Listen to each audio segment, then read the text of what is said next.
Perkenalkan, nama saya Andre Langoy. Saya mahasiswa STT Rumah Murid Kristus semester 5 Prodi Pendidikan Agama Kristen. Dan pada saat ini saya akan menyelesaikan tugas video dari dosen kami, yaitu Bapak Pendeta Dr. David Livingstone Araro, dengan mata kuliah yaitu Prolegomena dengan judul materi Alasan Berteologi. Nah, berikutnya ada 3 alasan mengapa kita perlu untuk berteologi. Yang pertama, teologi adalah kehendak Allah. Di dalam Matius 22 ayat 37 firman Tuhan berkata, jawab Yesus kepadanya, kasihilah Tuhan Allahmu dengan segenap hatimu dan dengan segenap jiwamu dan dengan segenap akal budimu. Bagaimana cara kita mengasihi Tuhan dengan akal budi kita? Yaitu dengan mengoptimalkan atau memanfaatkan akal yang Tuhan berikan kepada kita dengan memikirkan dan merenungkan kebenarannya. Itu kita bisa lihat di dalam Yosua 1 ayat 8. Yang kedua, natur manusia sebagai makhluk pembelajar dan makhluk penata.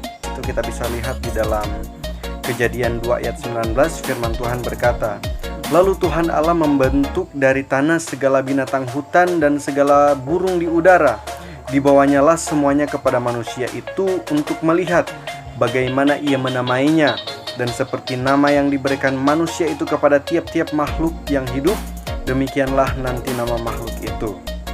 Dalam konteks ilmu pengetahuan modern, seorang ilmuwan akan melakukan kegiatan penelitian dengan cara observasi, kemudian membuat deskripsi dari apa yang dia observasi, sehingga dari hal ini seorang ilmuwan akan membuat satu kesimpulan.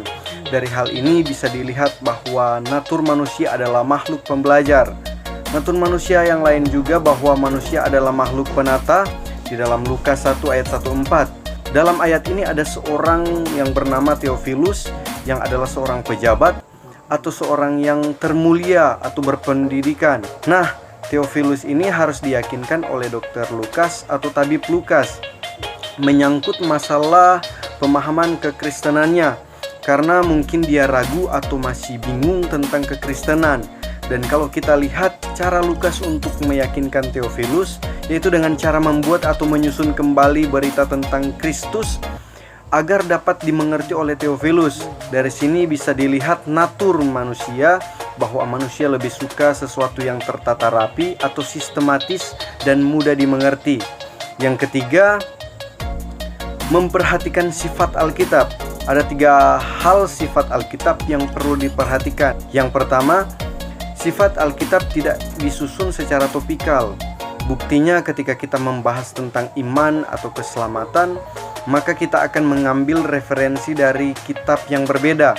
Artinya topik tentang iman atau keselamatan tersebar di seluruh Alkitab, sehingga dapat diartikan bahwa Alkitab tidak disusun secara topikal.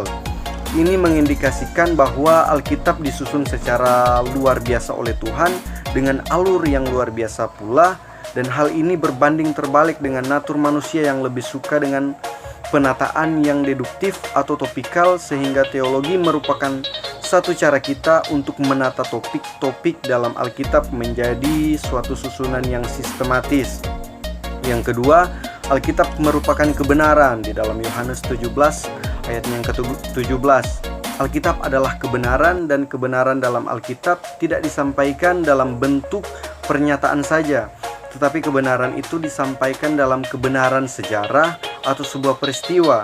Misalnya tentang loyalitas iman Abraham, di mana kita melihat gambaran iman Abraham, di mana ia keluar dari Haran untuk pergi ke negeri yang belum dia ketahui sebelumnya, atau mengorbankan anaknya Ishak.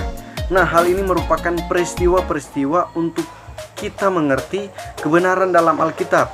Untuk itu diperlukan eksegesa agar kita memahami kebenaran dalam Alkitab lewat berteologi. Yang ketiga atau sekaligus yang terakhir, Alkitab memiliki kesenjangan dengan dunia kita. Kesenjangan apa? Ya, kesenjangan waktu.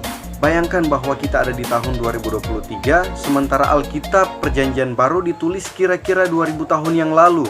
Alkitab juga ditulis di daerah Timur Tengah, sementara kita berada di Indonesia, di mana ada kesenjangan budaya, geografis, dan lain-lain. Sehingga dari hal-hal ini ada kalimat-kalimat tertentu yang tidak dapat kita mengerti di dalam Alkitab, sehingga kita perlu memahami konteks Alkitab. konteks penulisan, konteks geografis, sehingga ketika kita memahami tentang konteks-konteks tersebut, kita sebenarnya sementara berteologi, kita sementara memeriksa Alkitab, dan kemudian kita mencoba untuk mengaplikasikan prinsip-prinsip yang telah kita dapatkan di dalam dunia pelayanan kita di zaman sekarang ini. Inilah alasan mengapa kita perlu untuk berteologi. Semoga lewat materi ini kita boleh dapat memahami bersama arti dan apa alasan untuk kita berteologi. Demikian yang dapat saya sampaikan. Tuhan Yesus memberkati.